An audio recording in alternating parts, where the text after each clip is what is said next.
Ladies and gentlemen, the Prime Minister.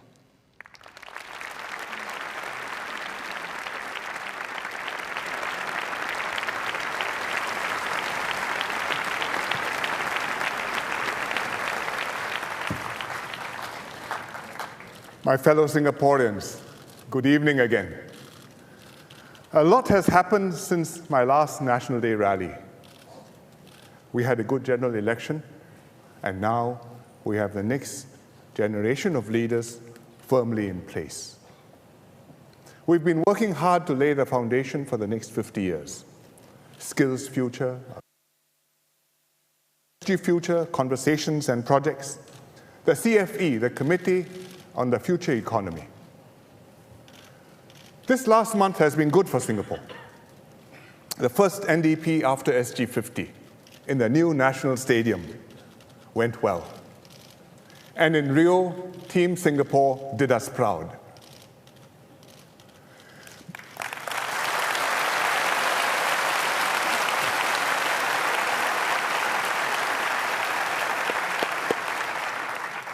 But while we celebrate, we should continue to prepare for our future. Therefore, tonight, I want to speak seriously about the challenges that we face. My subjects will not all be easy or fun ones. Some sensitive topics may even make us feel a little bit uncomfortable. But it's my responsibility to talk candidly about them and tell you honestly what lies ahead and what we need to do to progress together. I want to ask 3 questions. 1, how do we progress together? 2, how do we secure our place in the world? And 3, how do we ensure good politics for Singapore? First question, how do we progress? We aspire to be among the leading cities in the world: New York, Shanghai, London, Tokyo, Sydney. One of the shining spots in the world, in human civilization, where people want to be, because here you can do great things. A good place to bring up children, where our young continue to enjoy opportunities and a better life.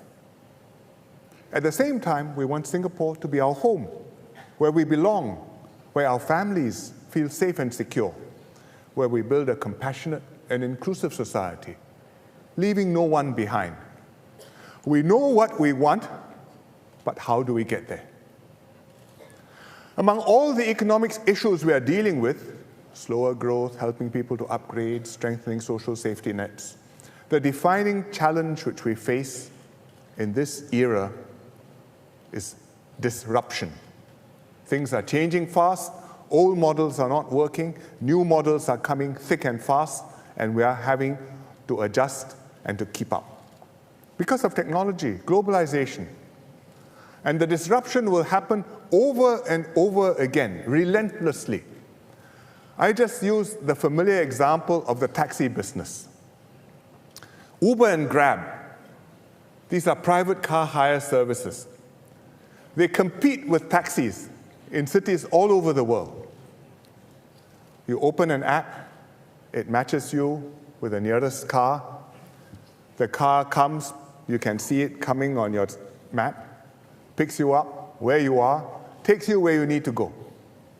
You tap on the app again, you rate the driver rates you, and you pay. No need to book a cab by phone, no need to hail a cruising cab along the street. I'm sure some of you came by Uber or Grab tonight. Anybody?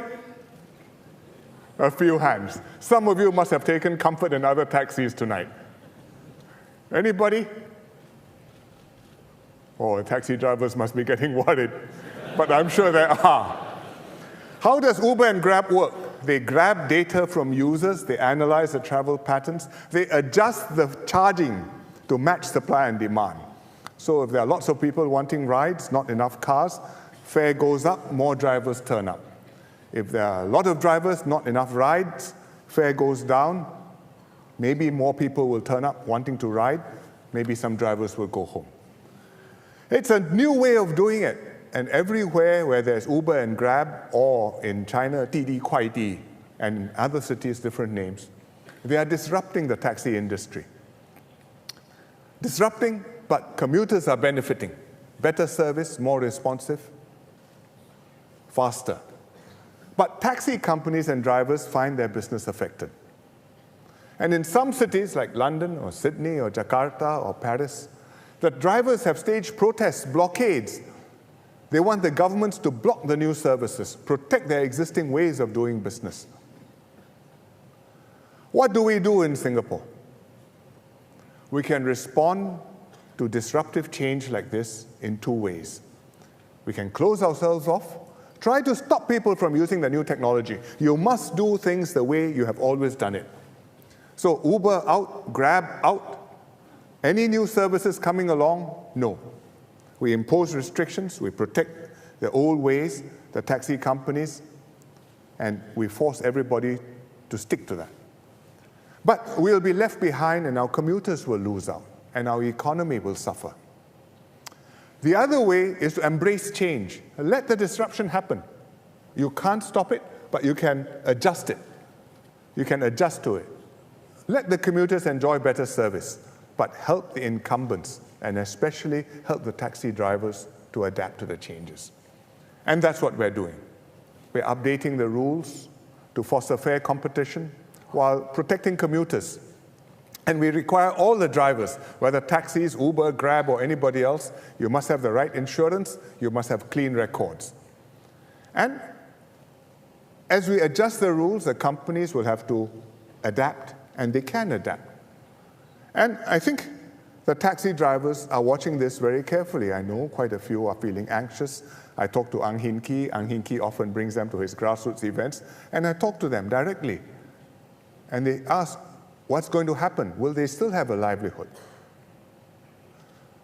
I said, you can also drive for the other side. They said, yes, but we have to work hard. But they can still make a living. Our taxi drivers have been level-headed about the competition. They've talked to us, they've made useful recommendations how to level the playing field. Some of you have actually told me that you welcome the competition because now that you can go the other side, the taxi companies are taking the taxi drivers more seriously and responding with better offers, new technology, enabling you to compete. And on the other side, we also talk to the new operators, and the new operators tell us, well, it's not so easy to compete in Singapore because unlike other cities, in Singapore, the taxi business is quite efficient. It's competitive, the drivers work hard, and so they have to work hard to get their share of the pie. So there's competition. The playing field is in play. Not quite level. Taxis still have some extra rules. They have to drive a minimum mileage every day. I know this is a sore point. There's other statutory requirements which make taxis more expensive to operate. But then I remind the taxi drivers, you also enjoy some advantages. As the drivers told me, they can sweep the floor. I said, what does it mean, sweep the floor? That means you can pick up from the curb. Uber and Grab cannot. Street hails. And there are other advantages too, so we will progressively sort all these things out. But I think we all know that we can't stop progress, and even Uber and Grab are going to be disrupted, and the next round, maybe no drivers, driverless cars running a taxi service. And in fact, in Singapore next year, we are going to start a trial of driverless taxis in One North. So the same thing is happening in other industries as well. Like retail, shopping habits are changing, people are going online. You used to buy groceries from Fair Price. Now, you can shop online, somebody may go to the shop for you, collect it for you, and deliver the goods to you the next day, to your doorstep, or maybe to lockers in your neighborhood for online retailers like this PayStation.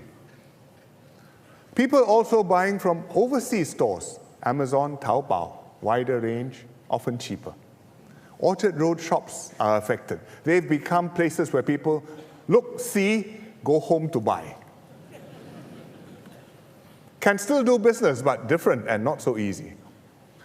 The retail business is very big in Singapore, 125,000 workers, 16,000 companies. As retail gets disrupted, we have to anticipate what's coming. We have to help companies and workers to adapt. But it's not just doom and gloom, because when you disrupt, you also create new jobs. Like now, if people order online, it still has to come to you, either to the box or to the house. So the delivery vans doing delivery service, they will have business. And as a transport and financial hub, if people are buying online all over Southeast Asia and Asia, we can be in that business. The goods shipped through Singapore, the financing has to be done somewhere. We can be a major player in this new logistics chain. And there will be new opportunities, data analytics, digital marketing, figuring out who's buying what, who is interested in which item, how to get the item to the person who wants it. Every industry is disrupted, but every industry is disrupted differently. So EDB, Spring, IDA, IE Singapore will work with these industries one by one, with the trade associations, with the chambers of commerce, develop specific programs to help the companies to use new technologies, to invest in skills. At the same time, we also need an overall strategy to find out, to be able to spot where the changes are coming from, to respond when things are disrupted, and to keep our economy growing, so that our companies can be resilient, able to keep on finding new ways to do business, able to keep on employing Singaporeans in good jobs. And we have to prepare our workers to do good jobs, different jobs, new jobs during their lives. That is what CFE is doing, the Committee on the Future Economy, chaired by Heng Swee Keat and Iswaran. It's not quite done, but I will give you a preview of 3 of the themes from the CFE project. First, to build new capabilities. Secondly, to promote entrepreneurship. And thirdly, to develop new skills amongst our people. First of all, we'll help our companies to develop new capabilities. And one area where we can do this, which is promising, is digital. Because Singapore is well connected, we've got fiber everywhere, and our people are IT savvy. You just look at this. Where do you think this is, and what do you think they are doing?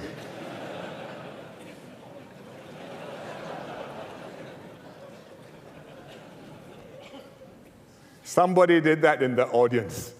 That's Pokemon, and Pokemon Go has gone viral, but it shows that everybody has a phone, everybody is online, everybody is comfortable, able to use digital.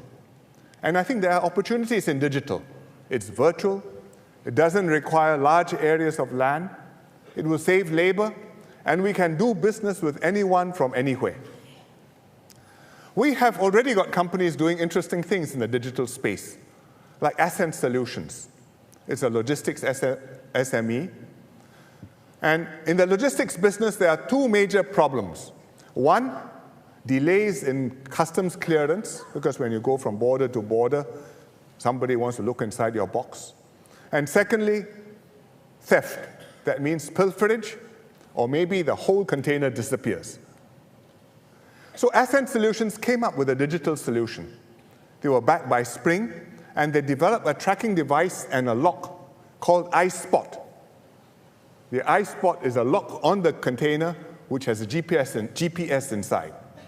Secure, tamper-proof, and you can be sure that what is inside stays inside, and what's outside doesn't get inside.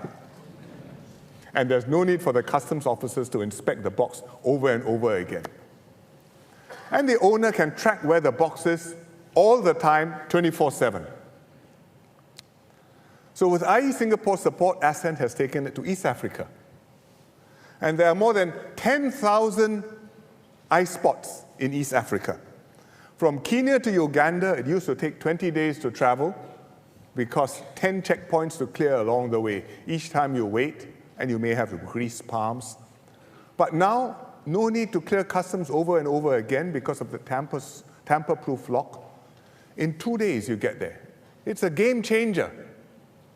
So I'm very proud that a Singapore company is doing good business in Africa with help from IE.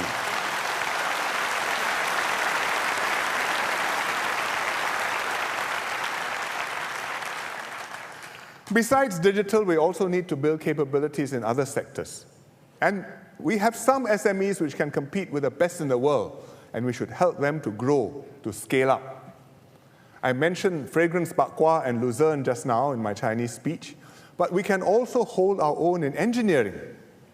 Hope Technic.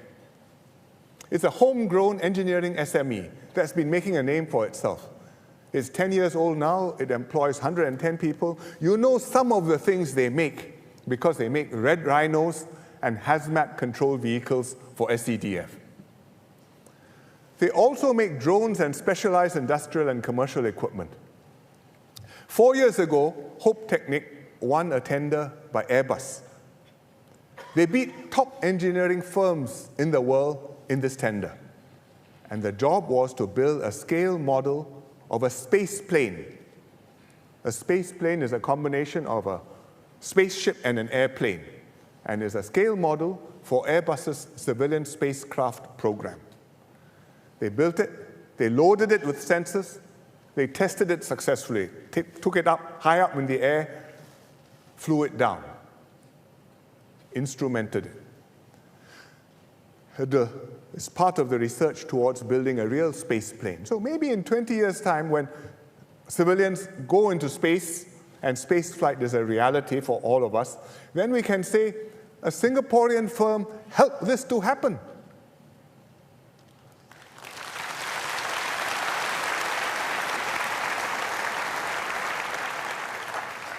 Hope Technic focuses sharply on engineering, which it applies to niche areas.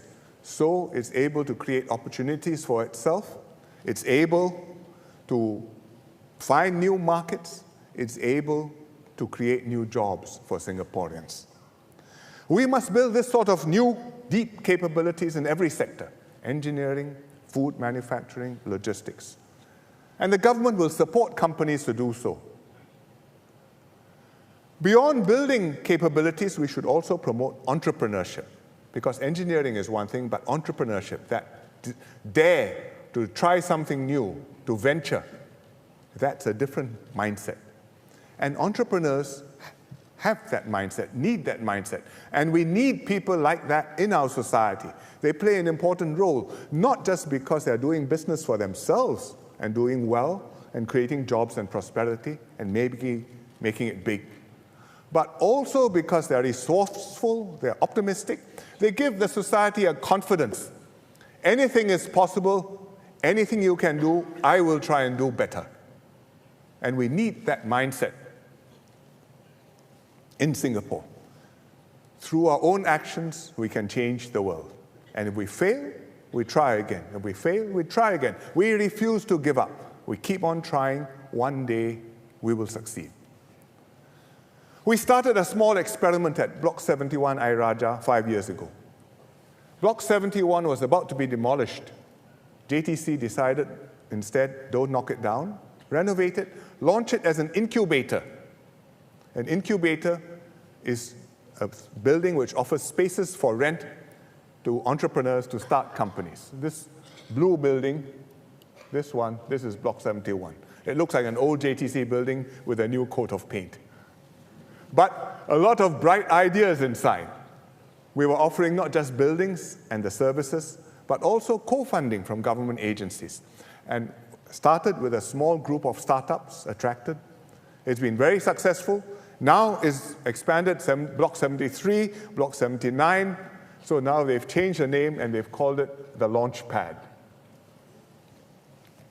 We even have a Block 71 in San Francisco to help our startups tap the US market and the Silicon Valley network.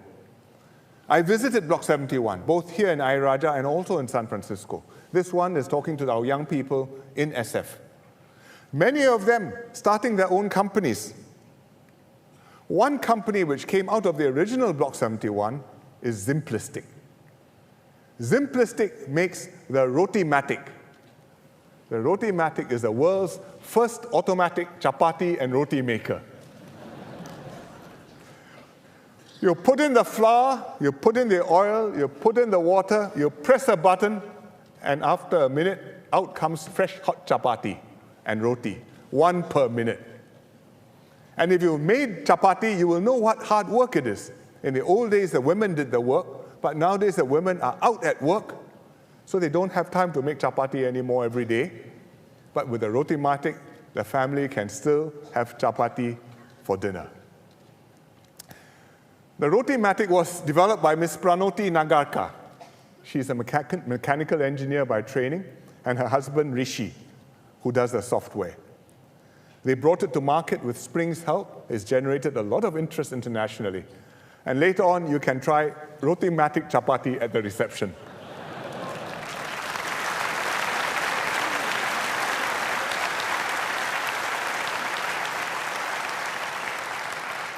And tell Pranoti and Rishi what you think about it. Our schools are giving our students exposure to startup hotspots all over the world. NUS has overseas colleges in lots of places, including in Silicon Valley. And I just show you, these are some of the places. Guess where? This one is Fudan in Shanghai. This one is Stanford in SF, or near San Francisco. This one is in Tel Aviv. You can see the Hebrew street sign. But we are all over New York, Beijing, Munich, Lausanne, Stockholm. Students go there, they have a chance to attend classes at the universities there. They interact with startup founders, angel investors. They intern at the startups there, and they may get bitten by the bug and start something, try to change the world. It's still early days, but it looks promising. The startups are growing, investors are paying attention. Venture capitalists and some of the big tech companies are coming here. Google, PayPal, Facebook, setting up engineering things here. Because they see promising talent, interesting startups. And maybe the next Google or Facebook or Alibaba may come from Singapore. A strong economy, therefore, needs capabilities. You need the entrepreneurs, but you also need a skilled workforce. And if we give our workforce skills, we'll enable them to hold better jobs, earn better pay. And that's why skills future is crucial. We are preparing our students well for the new economy, equipping them with relevant skills which are in demand. Our polys and ITE offer courses in digital media design, and lots of these students intern at film studios like Ubisoft, Bandai Namco, Blizzard, Lucasfilm.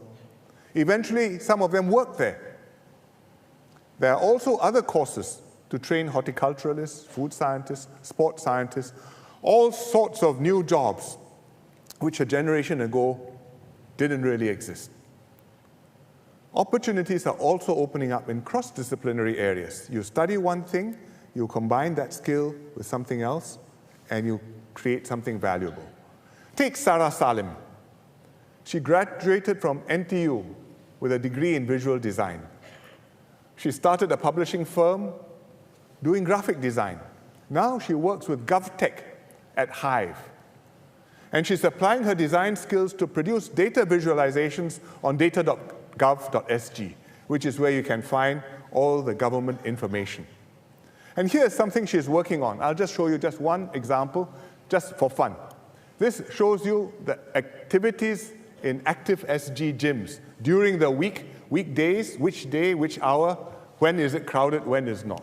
You look at Pishan, 62% occupied, Monday, Tuesday, Wednesday, Thursday, Friday, Saturday, Sunday, from 7 a.m. to 9 p.m.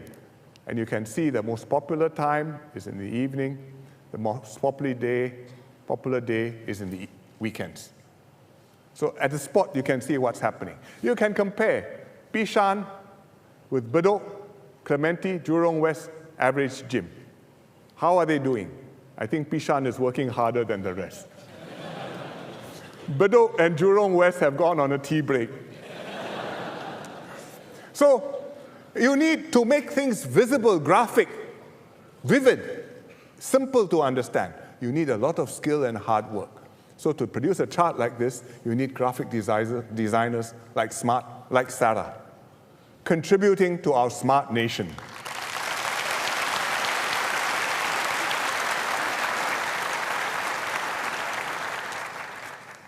Sarah has just had a baby, so we should congratulate her too.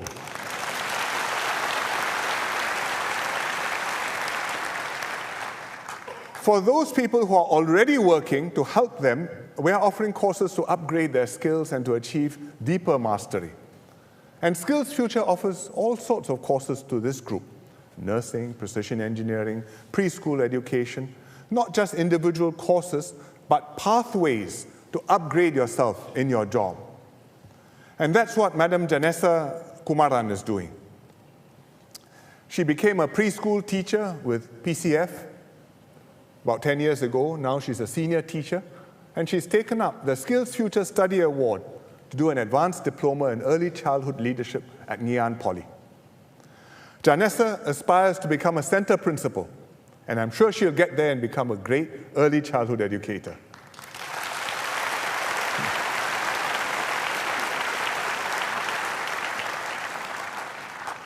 Besides upgrading workers in their present careers, we're also helping workers who get retrenched or who change careers to transition, to find new jobs. It's tough to lose your job, especially when you are young or when you're not so young and you have family to support. But there is help available. Programs like Under Adapt and Grow, like the PCP, the Professional Conversion Programs, and the Career Support Program. They train you, help you to pick up new skills, move to a different industry, settle into a new job. NTUC is doing good work, helping not just rank and file workers, but PMEs too, like Gerard Peck.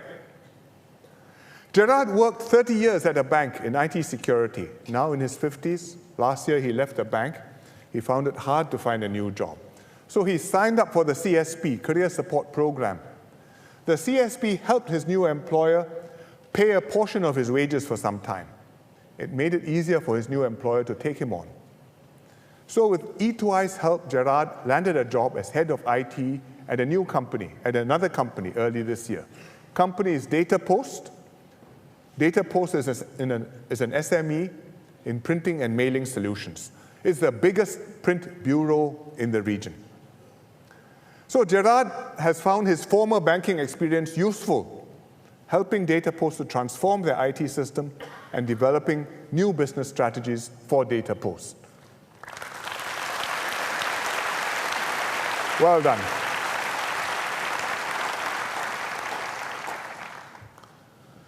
I've talked about developing capabilities, encouraging entrepreneurship, developing skills. Earlier in my Chinese speech, I also discussed strengthening our safety nets.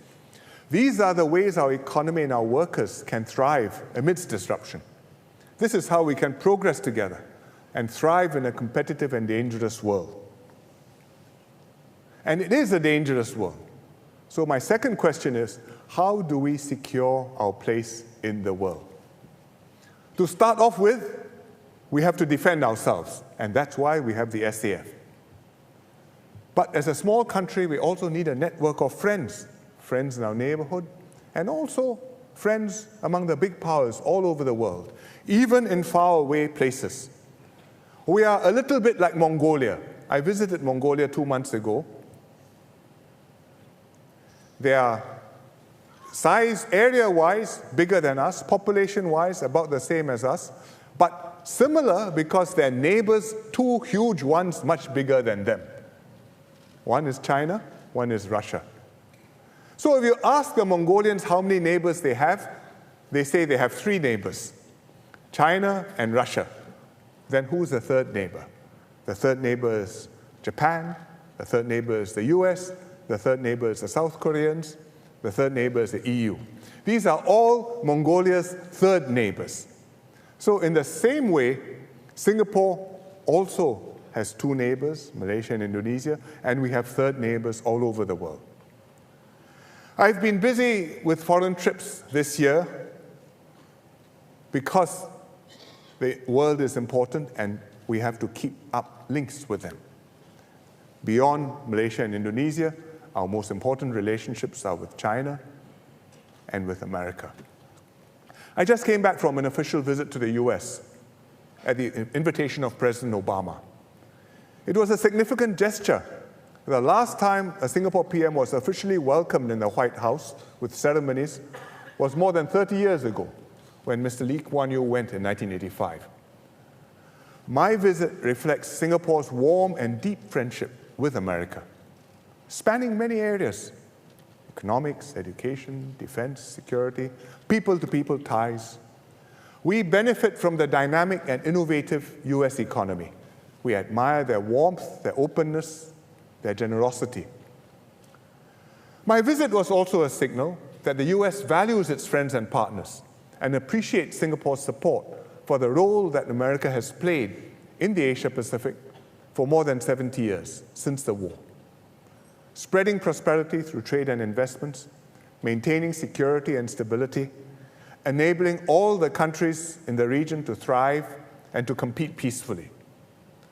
And Singapore hopes that the US will keep on doing this even as China's influence grows. At the same time, Singapore is good friends with China. I'll be visiting China next month, including to Chongqing, where we have a third government-to-government project with China. Singapore hopes that China will develop and grow well too, because an unstable and backward China will cause Asia great trouble, as happened in the 1950s and 60s. Over the last 40 years, China has reformed and opened up under Deng Xiaoping and his successors. China has been stable and prosperous, and this has greatly benefited Asia and the world, including Singapore. We are happy to see China grow strong and influential in a constructive and peaceful way. And therefore, we are friends with both America and with China. It's easiest to do this if the two countries are on good terms with each other. And in fact, both countries do aim to be on good terms with each other. Both believe that the Pacific is vast enough to accommodate both powers.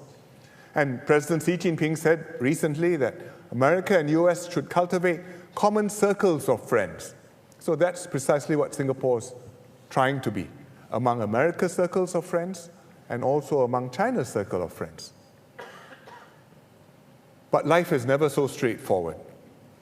First of all, we may ourselves have some issue or other with these countries, as we did with the US when we caned Michael Fay for vandalism.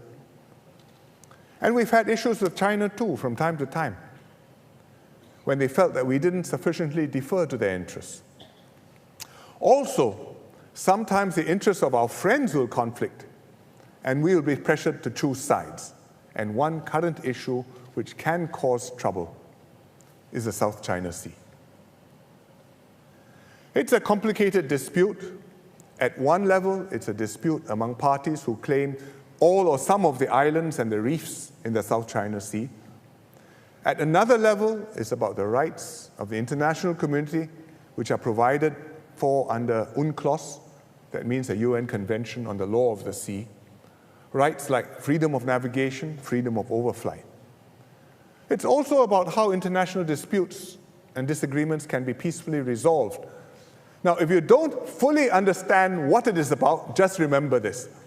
This is a dispute which is very complicated because it's a dispute where even what is in dispute is itself being disputed.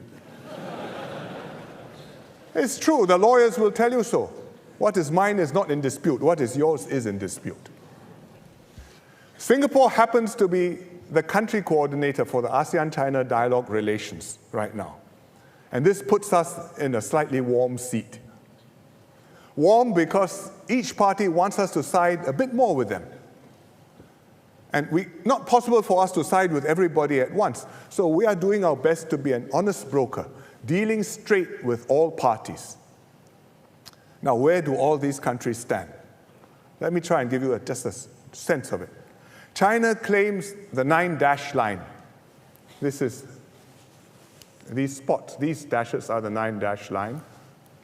There are 4 ASEAN countries which have overlapping claims in the South China Sea: Philippines, Brunei, Malaysia, Vietnam.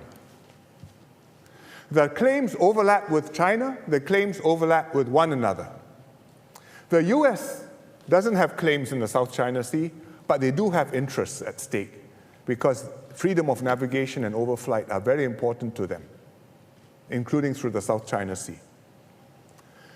3 years ago, the Philippines launched a case against China under the UN Convention on the Law of the Sea. China refused to participate, but the tribunal heard the case, issued its award in July this year. The award said that China's claim to historic rights within the 9-dash line is incompatible with UNCLOS. China rejected the tribunal's jurisdiction and also categorically rejected the award as null and void. What is Singapore's interest and stand? We don't have any claims of our own in the South China Sea. We are right here, very far away. Even Pedra Branca is right here. So we have no claims of our own. We don't take sides on other people's claims, China, Philippines, the other claimants. But in other ways, we do have a lot at stake. And 3 things matter to us: international law, freedom of navigation, and a united ASEAN. Let me elaborate. Upholding international law and the peaceful settlement of disputes. For a small country like Singapore, this is a vital interest. When we have disputes with other countries, that's how we settle them. So with Malaysia, when there was a quarrel over Pedra Branca, we agreed to take it to the International Court of Justice at The Hague. Singapore secured a favorable result. Both sides accepted the ruling. We had another dispute with Malaysia later over the development charge issue in the POA on railway land. I agreed with PM Najib to submit it to arbitration. The ruling went against Singapore, but we both accepted it and we moved on. We didn't let it affect our relationship with Malaysia or my personal ties with Prime Minister Najib. And that's how international disputes should be settled. But in reality, big powers don't always act like that. Big powers can insist on their own interests, and often do. They don't submit to adjudication by international tribunals. They may not comply with their rulings. And China is not the only country to do this. And nor is this the first time something like this has happened. But nevertheless, Singapore must support and strive for a rules-based international order. We have to depend on words and treaties. They mean everything to us. We cannot afford to have international relations work on the basis that might is right. If rules don't matter, then small countries like Singapore have no chance of survival. Our second interest in the South China Sea is freedom of navigation. I explain why. You look at the map. Singapore is this little spot down here, little red dot. We have 2 vital sea lanes of communication, 2 arteries, one through the South China Sea, one through the Straits of Malacca. So ships come from Europe, Suez Canal, they come through the Straits of Malacca, past Singapore, up the South China Sea to Japan, the Far East, and vice versa. Both of these are arteries. You block one, you die. Likewise with air routes. So it's very important to us that disputes in the South China Sea do not affect freedom of navigation or overflight by ships or aircraft. Thirdly, Singapore needs a united and effective ASEAN. Our voice internationally, 5 million people, counts for not so much. But if ASEAN can get together, united, collectively, 600 million people, it can make itself heard quite a lot better, provided ASEAN is united. But on the South China Sea issue, ASEAN finds it very hard to take a common stand because the members have different interests. Some are close to China, like Laos and Cambodia. Others, like Philippines and Thailand, are treaty allies of the United States. Some are claimant states in the South China Sea. Others are not. Some don't even have a coastline in the South China Sea, like Myanmar. Myanmar is not in the South China Sea. They are on the Andaman Sea, in the Indian Ocean. So ASEAN has got different interests, and is very hard to come together. But the trouble is, if ASEAN can't deal with a major issue like this, on its doorstep, affecting its members, in the long run, nobody will take ASEAN seriously. And that will be very bad for all of the members of ASEAN, and for Singapore too. So on the South China Sea, we've got our own stand, principled, consistent. Different from China's, different from the Philippines or America. Other countries will persuade us to side with them, one side or the other, and we have to choose our own place to stand, what is in our interest, calculate it, choose the spot, stand firm, cannot succumb to pressure. I tell you this so that you will understand why we do what we do and why we have to stand up for Singapore's position. Sometimes if you read the foreign media, including the PRC media, you will find articles criticizing Singapore for not siding more with them. And I know some Singaporeans are concerned about these criticisms because they have foreign friends, PRC friends, business partners, academic colleagues, personal contacts. They may tell you, any tension between Singapore and China will affect your business, affect your collaboration. And I understand these concerns. We would like business and collaboration to continue too, to flourish between Singapore and China, and Singapore and other countries. Because these are arrangements which benefit both sides. If they are disrupted, both sides lose. But the government has to take a national point of view, decide what's in Singapore's overall interests. We want good relations with other countries if it's at all possible, but we must also be prepared for ups and downs from time to time. Singapore has a reputation to protect, that we have our own independent, carefully thought out stand. We cooperate with other countries, but we make our own calculations. And that's what makes us credible, consistent, reliable, valuable to others, to our ASEAN partners, to the powers, America, China, Europe. It's taken us a long time to build up this reputation, and we have to be very careful to maintain it. Our relationship with China is much broader than the South China Sea.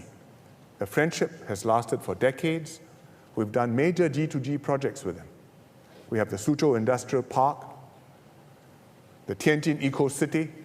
If you look at the flats, if they look like HDB flats, that's because that's where the inspiration came from. And now we have a Chongqing Connectivity Initiative, CCI, a third government-to-government project to support China's Western region development strategy. So we engage with many different provinces and cities. We are pursuing opportunities in infrastructure, in connectivity, financial services, urban planning, clean technology, working with China on One Belt, One Road, participating in the Asian Infrastructure Investment Bank. And we'll have many more opportunities to strengthen our friendship and cooperation with each other. That's how we do business. Near the home, our most important partners, Malaysia, Indonesia. We work hard to build up our ties with them, but these are sensitive and complex relationships. From time to time, there will be differences because of their deep-seated attitudes towards us. You may have read recently one Indonesian minister declared he was not afraid of Singapore because it's just a small country. It's an abang attitude towards us. It hasn't changed since we became independent. But we must not let these difficulties affect our broader bilateral cooperation. On the whole, today, our relations with Malaysia and Indonesia are good. With Malaysia, I settled the points of agreement on railway land with Najib. 20 years of trying, finally we succeeded and settled it.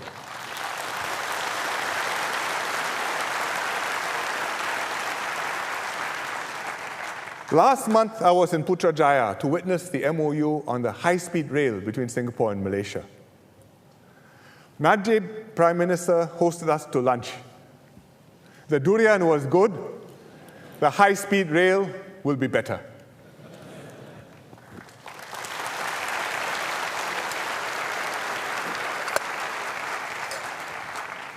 With Indonesia, I meet President Jokowi regularly, including once over nasi lemak. We want to work with Indonesia to tackle transboundary haze, to deal with the companies causing it. And he's told me he's committed to solving the haze problem. We've also been discussing enhancing economic cooperation, encouraging Singapore companies to invest more in Indonesia, and including to refresh our long-standing cooperation in BBK, Batam, Bintan, Karimun, in the Riau Islands just close to Singapore. Next week, on Thursday, I'm having a leaders' retreat with President Jokowi. It's going to be in Semarang, which is in Java, Central Java. We are going there because Sembcorp has a joint venture there to build an industrial park, Kendal Industrial Park. It's the first major industrial investment by Singapore company outside Batam. And I'm going to be opening it with President Jokowi, and I hope that it will encourage more Singaporeans to go and to find opportunities in Indonesia. One urgent issue where we have to cooperate with our neighbors is terrorism. It's on our minds now. Almost every day we read of new attacks somewhere. US, Europe, the Middle East, closer to home, Indonesia and Malaysia too. We are seeing lone wolf attacks by self-radicalized individuals. They go online, they get led astray, they plan something by themselves, then they mount an attack, murder innocent people. You have the truck rampage in Nice, the nightclub shooting in Orlando, Florida, many more attacks, each one heartbreaking, shocking, yet each time no longer a real surprise. Such attacks are almost impossible to prevent completely because they are inspired by ISIS, but there's no group involved planning, executing it. So it's just one person, two persons. It's much harder for the security forces to discover and to prevent these attacks. The terrorist groups are active all around us in Southeast Asia. In Indonesia, you've read about the arrest of Gigi Rahmat Dewa and his group in Batam. They were planning to attack Singapore, to fire a rocket to hit Marina Bay Sands from Batam. Now, speaking as a former artilleryman, I will tell you, it is not so easy to fire one rocket and hit one building 20 kilometers away. Can be done, not easy. But the trouble is, if you fire one rocket at Singapore and you miss Marina Bay Sands, you may hit something else. So we have to take this very seriously. And furthermore, how do you know this was the only thing he was planning? And he didn't have other dark thoughts on how to attack Singapore.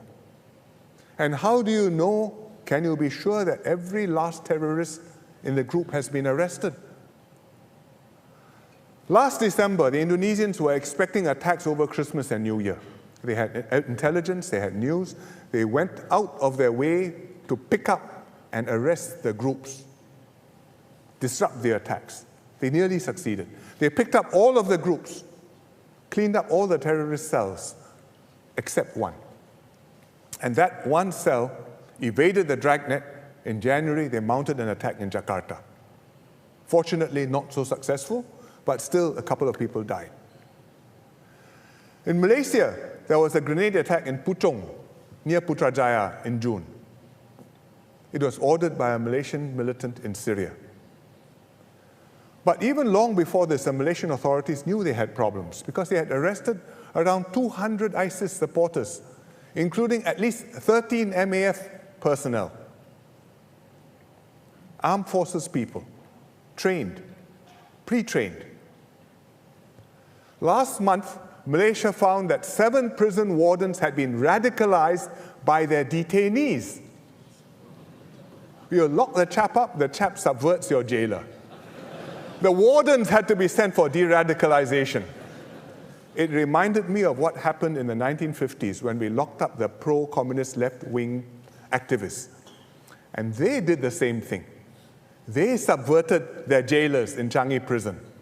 And that's why we had to change their jailers and put in Gurkha guards. Don't speak Chinese, cannot be subverted. Yes. There are perhaps 1,000 Malaysians and Indonesians in the Middle East fighting with ISIS. It's enough for ISIS to form a Bahasa-speaking battalion. It's called the Katiba Nusantara, or the Archipelago Battalion, meaning the Malay archipelago. One of the leaders is Barun Naim, an Indonesian, the one who ordered the Christmas and New Year attacks in Jakarta. ISIS has a magazine, Al-Fatihin, published by a media agency, which is its friend, in Bahasa Indonesia. We've had to ban that magazine recently. ISIS itself puts out propaganda videos in Bahasa. It shows child fighters training with firearms. These are children of Malaysian and Indonesian fighters. And it shows the Malaysian and Indonesian fighters beheading hostages on the video so as to impress possible recruits and get more people to join them from Southeast Asia. So in Singapore, we are taking this absolutely seriously. It's not just an external threat around us, it can also be, and it is, a domestic issue. Because Singaporeans are not uniquely immune to jihadist propaganda. We've arrested 12 Singaporeans who have been radicalized over the last year or two. Some have surfed jihadist websites. Some listen to extremist radio stations in our region. Some were radicalized by friends. Most were self-radicalized. Several tried to go to the Middle East to join ISIS, and a few succeeded, and they're still there. There were a few who were prepared to mount attacks on Singapore, including one who was trying to go to Syria, and if he couldn't get there, he would do something here and try to kill either the president or the PM. We continue to pick up a steady trickle of such people, 1 or 2 a month. And just these last 2 days, you would have seen the news that the police have dealt with 4 Singaporeans who had been radicalized and were planning to go to Syria. 3 with family connections, and a 4th one with a link to Batam. So Gigi's plot to attack MBS is not the only definite plan by terrorists to attack targets in Singapore that we know of. We know there have been others. We've quietly acted on the information. We've taken precautions, stepped up patrols, raised protection for major events, for prominent premises. Sometimes we've shifted and rescheduled events because of these threats. We take it seriously. It's not certain enough to warn everybody publicly, but serious enough for us to act quietly. So the next time you see a patrol in the city or some extra security in some areas, maybe we're just taking precautions or doing a show of force as deterrence, but it could also be in response to a real threat that we've heard about. Fortunately, we haven't been attacked so far. But what happens when a terrorist gets through and an attack occurs in Singapore? If the terrorist comes from abroad, I think it may be easier for us to stand together. But if the terrorist is domestic, Singaporean, one of our own, self-radicalized, like what happened in Nice, where the truck driver was a French, I think our multiracial society will come under tremendous strain. And then, how do we react? There are 2 possible things which can happen. You look at other countries. One, people stand up, stand together, show a collective will, refuse to be cowed. After an attack, people help one another, even strangers. Like happened in Paris after the major attack last November. The Parisians stepped up to offer shelter and free taxi rides to those who were stranded. They donated blood at hospitals. Muslims and non-Muslims came together, defied the terrorists, and resolved to carry on with life normally. We will not be cowed. That's one reaction. But you also see another reaction: distrust, suspicion, fear. Different communities fear and blame each other. Racial attacks go up. And in Paris last year, you saw some of this too. Mosques and Muslim shops vandalized. Muslims physically assaulted, especially women and girls wearing religious attire. Then the question is, which will happen in Singapore? That answer to the question comes down to our collective resolve to stand together with one another. And that, in turn, depends on how well we prepare ourselves now, before an attack. Prepare ourselves to build trust, to strengthen bonds, to maintain and expand our common space so that instinctively we feel one people. One big plus which Singapore has is that our religious and community leaders have taken courageous stands. They condemn terrorist attacks. They refute extremist views. They make it clear that terrorists don't represent Islam, nor do they represent Singapore Muslims. They lead by example. They guide their flocks, their communities, to stand together. They also understand that ours is a multiracial society. There has to be give and take. Each community has to engage and understand each other. It must not segregate itself from other communities. We have to respect one another's religions. We cannot treat other groups as infidels. If religious groups did the opposite, take an exclusivist approach, discourage interaction, contact with others, we will deepen our fault lines and weaken our society. Imagine if in Singapore only the Chinese wished each other Sinian Kuai Le. Only Muslims could say Selamat Hari Raya to each other. Only Indians, Hindus exchanged Deepavali greetings. And only Christians said Merry Christmas. It would be a very different, a very troubled Singapore. This is fundamental, that all religions in Singapore practice their faith in a multiracial, multi-religious context. Tolerant, give and take, respectful, warm. It has to be so here, it has been so here, but it is not so in many other countries. Maybe the same religion, but the practice and the teaching varies from country to country. And sometimes these practices and teachings are exclusivist, intolerant. So when we get foreign preachers visiting Singapore, if they don't understand our context and they want to preach these exclusivist practices and doctrines, they will cause us serious problems. So we have to act against them, and from time to time, we have acted against them. So we've banned such preachers from coming in, Christians some, Hindus some, Muslims also some. Our Muslim leaders have expressed concerns to us about such Muslim preachers. I'm glad they are vigilant, making sure that Islam, preached and practiced in Singapore, suits our multiracial context. And that's why MUIS and Pergas have the ARS, the Asatiza Recognition Scheme, to ensure that our religious teachers and scholars are reliable guides for the community. Already about 80% of our Asatiza are recognized. We need to strengthen the ARS. I welcome the call from Malay Muslim community leaders yesterday to make the ARS compulsory. That means all the Asatiza must be registered under the ARS, and those who are educated abroad should attend a professional development course before they get registered, so that they understand our local context. I support these proposals. I commend the Malay Muslim community because they've taken the initiative to deal with a sensitive problem.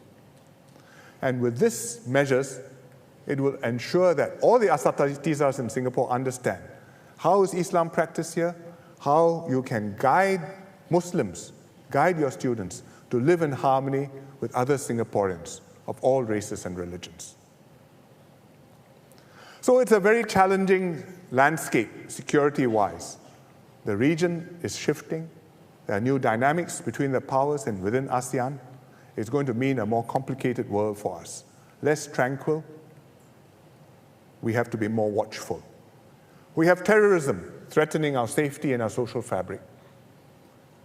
We have diplomat security forces, Home Team SAF, doing good work, but they by themselves alone cannot guarantee our security and safety or hold us together. Each of us has to do our part. Understanding our national interests, supporting Singapore in our relations with other countries, preparing ourselves to deal with terrorism, standing together before and after an attack. I'm launching SG Secure, the SG Secure movement, in September. It's a call to action, to be sensitized, train, mobilize all of us to protect Singapore against attack. Ultimately, what matters most is we must have that resolve to hold together, to fight, to defend our place in the world.